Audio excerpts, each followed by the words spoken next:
Have you ever wondered why the most intelligent people often struggle to find happiness? Why those with extraordinary cognitive abilities frequently battle anxiety, overthinking, and social isolation? It's not just an unfortunate side effect. It's not paradoxical. It's inherent, woven into the very fabric of heightened awareness. What society celebrates as intelligence might be the very burden weighing you down. Arthur Schopenhauer, the philosopher of pessimism, recognized this contradiction centuries ago, yet his insights remain uncomfortable for a culture obsessed with cognitive achievement. His observation was unflinching. The more intelligent a person is, the more suffering they are likely to experience. Think about it.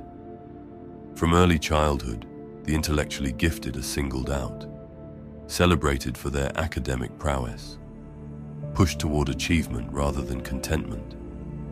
Parents, educators, and institutions reward this cognitive development, not because it leads to fulfillment, but because it produces the problem solvers society needs. A highly intelligent person rarely escapes the pressure of expectation. They rarely experience the bliss of mental quietude. They rarely find peers who truly understand their inner landscape. Schopenhauer called this the principle of increased sensitivity, the idea that greater cognitive capacity inevitably brings greater awareness of life's fundamental struggles. He believed that intelligence wasn't designed to make us happy. It evolved to help us survive in a hostile world. Happiness was never its primary function. But what's the actual price of exceptional intelligence? First, there's the psychological burden. When you perceive layers of complexity invisible to others, you can't simply unsee them. You notice subtle contradictions, detect hidden motives, and anticipate remote consequences that others miss. This heightened perception doesn't pause for your emotional well-being. The analytical mind doesn't rest. It perpetually processes, questions, and deconstructs. This isn't mere overthinking. It's the mind's restless nature made conscious. Studies in modern psychology confirm what Schopenhauer intuited. Research consistently shows correlations between high IQ and various psychological difficulties, from social anxiety to existential depression. Highly intelligent people often report feeling perpetually out of sync with their surroundings. Their brains process rejection more deeply, ruminate on problems more intensely, and struggle to accept the simplistic explanations that comfort others. Then there's the social cost. Contrary to what meritocratic ideals suggest, exceptional intelligence often complicates human connection rather than facilitating it. In social interactions, those who perceive subtleties others miss become painfully aware of the performative nature of everyday exchanges. The intellectually gifted become unwilling anthropologists. Observing social rituals they struggle to participate in naturally. Look at any gathering. Who stands slightly apart, observing more than engaging? Who struggles to enjoy small talk that others navigate effortlessly? Who feels exhausted after social interactions that energize most people? It's rarely those of average intelligence. It's the analytical ones, those whose minds process social information at a level that transforms simple interaction into complex computation. Schopenhauer observed this alienation with characteristic clarity. He saw that the highly intelligent person often exists in a state of perpetual foreignness, never quite at home in a world that seems designed for simpler minds. Intelligence functions not just as a tool for understanding, but as a barrier to belonging, a constant reminder of difference. Consider how intelligent people must navigate their abilities across various contexts.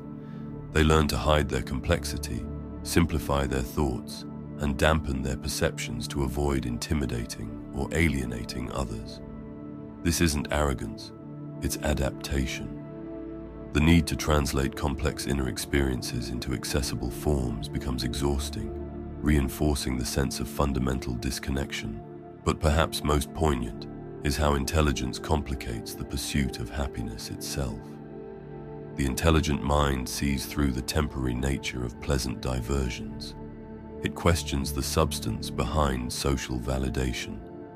It perceives the emptiness in material acquisition. While others find contentment in convention, the analytical mind constantly asks, is this all there is? This isn't elitism, it's existential honesty. Schopenhauer didn't just diagnose this problem, he proposed a response. He advocated for the cultivation of aesthetic contemplation, moments when the analytical mind can rest from its perpetual questioning by immersing itself in art, music, or nature. Rather than fighting against the burdens of intelligence, he suggested finding temporary escape through experiences that bypass rational thought and speak directly to perception. So what would a Schopenhauerian approach to the curse of intelligence look like? First, it means acknowledging the reality of this burden without self-pity. There's a profound difference between recognizing intelligence's inherent challenges and indulging in intellectual martyrdom. One accepts the complexity, the other fetishizes it. Second, it requires developing strategic ignorance, the wisdom to know when analysis serves you and when it merely intensifies suffering. Not every situation benefits from exhaustive examination. The ability to intentionally simplify, to occasionally embrace the surface of experience without drilling into its depths, becomes essential self-protection. Third, it demands finding appropriate intellectual companionship. Intelligent people often make the mistake of expecting deep connection with everyone, leading to inevitable disappointment. Finding the few who share your cognitive wavelength, even if they're not physically present, but exist through books, art, or historical figures, provides crucial relief from isolation. Throughout history, exceptional minds have struggled with this burden while transforming society. From Alan Turing to Emily Dickinson, from Nikola Tesla to Virginia Woolf, those who saw further often suffered more. Their contributions came not despite their torment, but partially because of it. Their intelligence allowed them to perceive what needed changing before others could see it. This isn't a celebration of suffering. It's recognition that exceptional perception comes with exceptional responsibility. As Schopenhauer wrote, talent hits a target no one else can hit. Genius hits a target no one else can see. Perhaps you've experienced this paradox yourself. The moment when your insight into a problem brings clarity but no peace. The experience of perceiving what others cannot and feeling more isolated because of it. The painful recognition that your greatest strength simultaneously undermines your simplest happiness. What Schopenhauer offers isn't an escape from this condition, but a framework for accommodating it honestly. He invites us to neither exaggerate our intelligence nor deny its burdens, to find the narrow path between intellectual arrogance and self-deception. The path forward isn't diminishing your cognitive gifts. It's developing a more sophisticated relationship with your own mind, recognizing when to deploy its full analytical power and when to allow it rest. Sometimes this means deep intellectual exploration. Sometimes it means intentional mental simplicity. Discerning which serves you in each moment becomes essential wisdom. So if you've ever felt cursed by your own consciousness, exhausted by your mind's relentless activity, or alienated by perceptions others don't share, know that you're not experiencing a personal failing. You might be encountering what Schopenhauer identified centuries ago, that the same intelligence that elevates human experience also complicates it immeasurably. The question isn't whether intelligence brings suffering. It inevitably does. It's whether you can find meaning within that suffering, purpose within that clarity, and occasional peace within that restless perception.